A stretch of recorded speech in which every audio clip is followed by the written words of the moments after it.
गुनाह तो नहीं है, लेकिन मेरे ख्याल से पेरेंट्स की इजाज़त लेना तो ज़रूरी है। यहाँ पे आप मीन्स कोई आपकी शादी कर ले। नहीं, भाग के शादी नहीं, लेकिन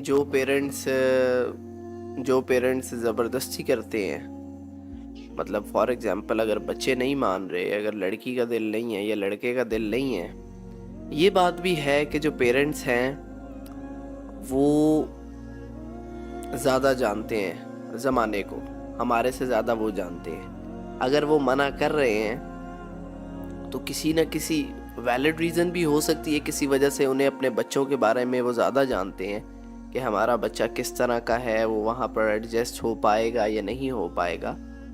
तो वो इसलिए, अब हर जगह भी ऐसा नहीं होता, कई कई पेरेंट्स की अपनी ज़िद होती है कि फैमिली में करनी है, इधर नहीं करनी। लेकिन जो है ज़बरदस्ती शादी करना,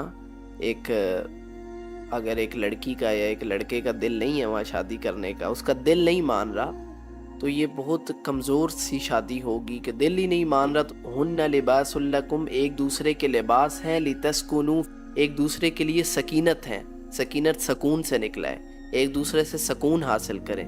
तो जब एक दूसरे को पसंद ही नहीं करेंगे, एक दूसरे को दिल से एक्सेप्ट ही नहीं करेंगे, तो फिर सकून कैसे हासिल करेंगे? शादी का मेन, अगर आप कुरान का मुतालिया करें, कुरान को पढ़ें ना, शादी का जो मेन ऑब्जेक्टिव है वो ये है कि मर्द और औरत एक दूसरे से सकून हासिल करें और उसके बाद औलाद पैदा करें, और सारे जो मामलात हैं वो सारा कुछ है। तो इसलिए माँ बाप को भी ज़बरदस्ती नहीं करनी चाहिए। लेकिन अगर माँ बाप अपनी जगह बात पर सही हैं, वो वैलिड बात कर रहे हैं, तो फिर बच्चों को भी थोड़ा सा अपना बचगानापन छोड़ के उनके फ़ैसले पर राज़ी रहना चाहिए।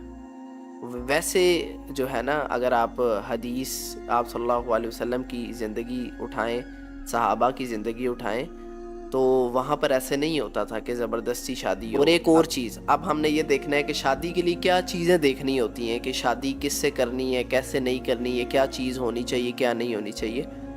तो आप सल्लल्लाहु अलैहि वसल्लम फरमाते हैं, जब आपने शादी के लिए किसी भी औरत को या किसी मर्द, कोई लड़का देखना है, कोई लड़की देखनी है, तो सबसे पहले तो आप उसका दीन देखोगे कि वो अल्लाह के साथ कितना मुखलिस है, उसका अल्लाह के साथ क्या कनेक्शन है, वो अपने जो कमिटमेंट्स अल्लाह के साथ हैं वो पूरी करता है या नहीं करता। तो पहली चीज़ ये देखनी है। उसके बाद जो है आप उसका बैकग्राउंड भी देखो, फैमिली बैकग्राउंड भी देखो, उसकी तरबियत भी देखो, उसका उठना बैठना भी देखो। उसके बाद उसकी खूबसूरती भी देखने का कहा है, उसकी खूबसूरती भी देखो। लेकिन पहले नंबर पर जो है वो दीन है, कि वो अल्लाह के साथ उसकी कैसी कमिटमेंट्स हैं, अल्लाह के साथ वो कैसा है। तो ये चीज़ें देखें, और जहाँ पर आपको लगे कि अगले इंसान जो है वो इस लिहाज से कि उसकी अल्लाह के साथ उसकी कमिटमेंट्स पूरी हैं, उसके अंदर तक़वे वाला इंसान है, लड़की है या लड़का है, जो भी है, तो आपको उससे शादी कर लेनी चाहिए। और इसमें एक और ये भी है कि अल्लाह ताला ये भी फरमाता है कि अगर कोई इंसान जो है वो, कुरान में फरमाता है अल्लाह ताला कि कोई मतलब कि इज्जत, मतलब कोई शादी करता है जब कोई इंसान, तो अल्लाह ताला उसे गनी कर देता है।